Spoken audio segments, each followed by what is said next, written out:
Welcome to the Last Mile Profits videocast, the last word on the last mile. One of the world's biggest shipping companies can't pick up a parcel in one of Europe's capital cities.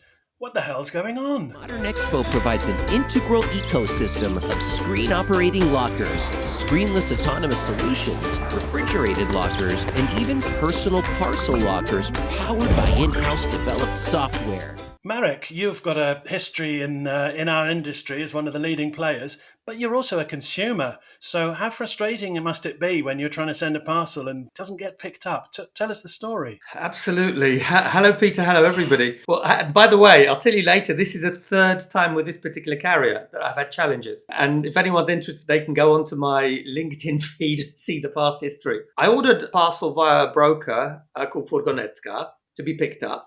Everything was fine, but the courier didn't arrive to pick up the parcel. The courier was a courier from FedEx. So I followed up with the broker, and I have to say they were very good. They intervened. And then they said the problem is that the courier, FedEx, doesn't have any drivers in my part of the world. Your part of the world being Warsaw. Capital city of Poland. And what is worse, because I said, okay, so it can be tomorrow. It's not great, but I can live with it. They said, well, they don't know when they will have a courier. Goodness me. So where was this? Was this a peak time for them? Was this just before Christmas or something? Well, no, this is the crazy thing, Peter. This was well after Christmas. It was a couple of days ago. You know, theoretically, there should have been very little challenge with that, or certainly not as you'd have just before Christmas.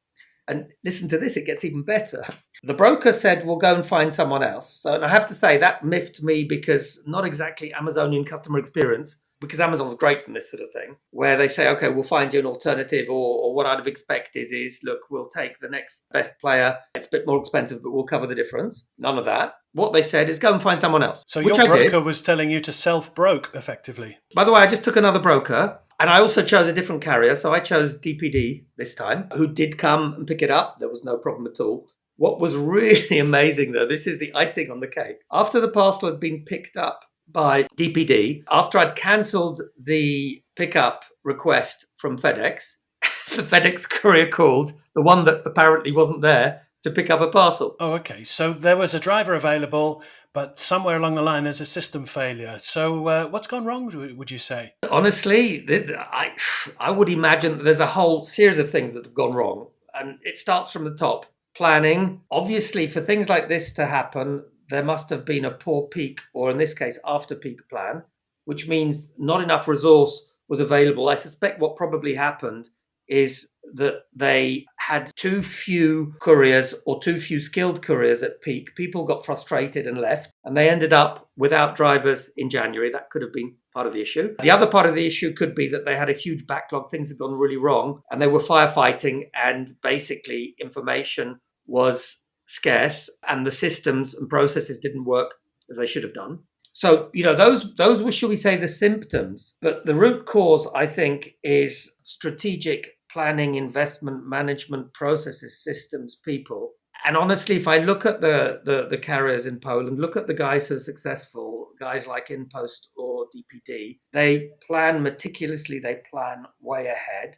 They don't take anything. InPost in particular takes nice, small, sexy parcels. FedEx takes pretty much whatever you'll give them. And that's one of the issues that leads to challenges in the operational sense. So, you know, we could talk probably for hours what the reasons are, but above all, I think it's strategic planning, implementation. So how was your experience followed up? Did you get any recourse after that? Well, I have to say, to be fair to Furgonetka, the CEO actually wrote to me and said, look, you know, they're aware of the problem. They were thinking about actually switching. FedEx offers an option, but you know, some people still wanted it, and they're reviewing it. So, you know, it was good that I know the guy, so it makes it a bit easier, but still it was good that he did come back to me. FedEx, not a sausage in terms of any information suggestion. What annoys me, and honestly, it's my fault for going cheap. I took it because it was the cheapest option, but third time round, they messed up here. And I think this was a glorious mess up in the sense that, you know, saying they won't pick up at all and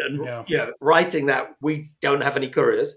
it's as bad as it can get. And I had two issues with Spain whereby one parcel, an intra-European parcel, was actually stopped at customs clearance. And as far as I'm aware, within the EU, you don't have customs clearance. Obviously, FedEx are not aware of that. So they stopped the parcel within the EU. And then the third one, the parcel got to its destination and stayed in their local depot for a week because despite my continuous calls, they weren't able to get it delivered there. So something really big is happening at FedEx. So yes, certainly from what you're saying, this is not a Warsaw thing. This is a FedEx thing. I think so. And it's a shame because this is a big operator who, in many senses is one of the pioneers of the last mile. Unfortunately, I'm not so sure they're coping so well with the new last mile. Well, that's a very interesting point you make there. You'd think they have all the systems in place to go on and dominate this market, but it does seem that if you're a fleet of foot, if you're investing in the right areas, you can come up on the blind side and really show these big guys how it's done. I think that the writing is on the wall that you can have huge names that have been really successful, but if they're not able to change with changing times,